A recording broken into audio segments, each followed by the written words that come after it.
ಇನ್ನು ಉಚಿತ ಗ್ಯಾರಂಟಿಗಳಿಂದ ಜನರು ಖುಷಿಯಾಗಿದ್ದಾರೆ ಅಂತ ಟಿವಿ9 ಎಕ್ಸ್ಕ್ಲೂಸಿವ್ ಸಂದರ್ಶನದಲ್ಲಿ ಡಿಸಿಎಂ ಡಿಕೆ ಶಿವಕುಮಾರ್ ಹೇಳಿದ್ದಾರೆ.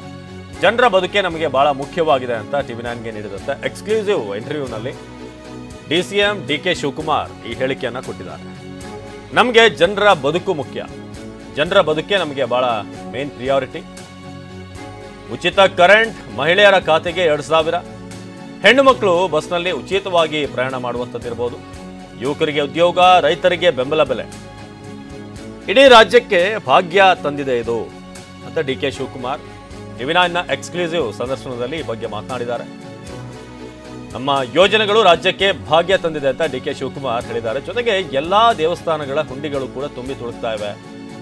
ಸಿದ್ದರಾಮಯ್ಯ, ಡಿಕೆ ಶಿವಕುಮಾರ್ ಚೆನ್ನಾಗಿರಲಿ ಅಂತ ರಾಜ್ಯದ ಜನರು ನಮಗೆ ಆಶೀರ್ವಾದ ಮಾಡ್ತಿದ್ದಾರೆ ಅಂತ ಹೇಳಿದರು. ನೀವು ಭಾವನೆ ಬಗ್ಗೆ ಎಷ್ಟು ದಿನ ಆಲೋಚನೆ ಮಾಡ್ತೀರಾ? ಬದುಕು ಇಂಪಾರ್ಟೆಂಟ್ ಅಲ್ಲ, ನನಗೆ ಹೊಟ್ಟೆ ತುಂಬಬೇಕಲ್ಲ.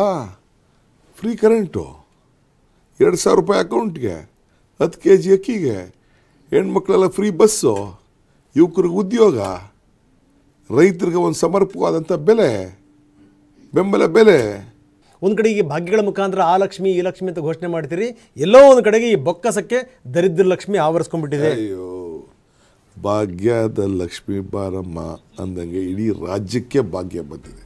ಇವತ್ತು ಜನರಿಗೆ ಅನುಕೂಲ ಆಗಬೇಕು ಅಂತೇಳಿ ಇವತ್ತು ನಾವು ಶಕ್ತಿ ಯೋಜನೆ ತಂದು ಅಲ್ಲ, ಒಂದು ಸಿಂಪಲ್, ನೀವು ಧರ್ಮಸ್ಥಳದ ವೀರೇಂದ್ರ ಹೆಗಡೆ ಕೇಳಿ ನೋಡಿ, ಅವ್ರು ಪತ್ರ ಬರೆದಿದ್ದಾರೆ, ಅವ್ರು ಮಾತಾಡಿದ್ದಾರೆ.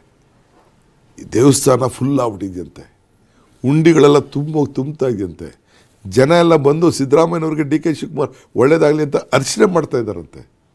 ನೀವು ಹೋಟ್ಲುಗಳಿಗೆಲ್ಲ ನೋಡಿರು, ಹೋಟ್ಲವ್ರನ್ನೆಲ್ಲ ವಿಚಾರಿಸಿ, ಎಲ್ಲ ಮಕ್ಕಳ ಮನೆಗೆ, ಬೀಗತಿ ಮನೆಗೆ, ಪ್ರವಾಸ ಕ್ಷೇತ್ರಕ್ಕೆ, ದೇವಸ್ಥಾನಗಳಿಗೆ, ಆರ್ಕೆ ತೀರಿಸ್ಕೊಳ್ಳಿಕ್ಕೆ, ಪ್ರಾರ್ಥನೆ ಮಾಡಲಿಕ್ಕೆ ಎಲ್ಲರೂ ಹೋಗಿ ತಿರುಗ್ತಾ ಇದ್ದಾರೆ. ದುಡ್ಡು ಬೇರೆ ಇದೆ, 2,000 ರೂಪಾಯಿ ಬೇರೆ ಕೊಡ್ತಾ ಇದ್ದೀವಿ, 10 kg ಅಕ್ಕಿ ಕೊಡ್ತಾ ಇದ್ದೀವಿ, ಈ ಕರೆಂಟು ಫ್ರೀಯಾಗೆ ಮನೇಲಿ. ಇದಕ್ಕಿನ್ನ ಇನ್ನು ಎಲ್ರಿ ಚಾನ್ಸ್ ಇದೆ ಈ ಗ್ಯಾರಂಟಿನ ಇಂಪ್ಲಿಮೆಂಟೇಷನ್ ಮಾಡಲಿಕ್ಕೆ. ಕ್ಯಾಬಿನೆಟ್ ಸ್ಟೇಟಸ್ಸು ಒಬ್ರಿಗೆ, 4 ಜನಕ್ಕೆ ಸ್ಟೇಟ್ ಮಿನಿಸ್ಟರ್ ಸ್ಟೇಟಸ್ಸು. ಇನ್ನು ಇಡೀ ಕ್ಷೇತ್ರದಲ್ಲಿ 15 ಜನ ಕಾರ್ಯಕರ್ತರಿಗೆ ಹೋಗಿ ಇದೆಲ್ಲ ವರ್ಕ್ ಆಗ್ತಾ ಇದೆ. ಹಾಗಾದ್ರೆ ಖಂಡಿತವಾಗ್ಲೂ ಇದು ನಿಮಗೆ ಕೈ ಹಿಡಿಯುತ್ತೆ ಈ ಚುನಾವಣೆಯಲ್ಲಿ. It is A strength.